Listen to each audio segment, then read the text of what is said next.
Higit isang linggo nang nasusunog ang Navotas sanitary landfill na nagsimula pa noong April 11. Ayon sa mga eksperto, methane gas na nasa ilalim ng basura ang pinagmulan ng sunog.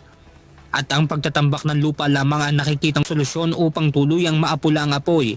Kahapon, natapos na ng Navotas City Local Government Unit ang pagtatambak ng lupa para sa temporary access road patungo sa sanitary landfill na nasa isang isla. Kasunod nito ay dumating na rin sa lugar ang mga heavy equipment mula sa Department of Public Works and Highways na tutulong sa pagtatambak ng lupa sa nasusunog na basura.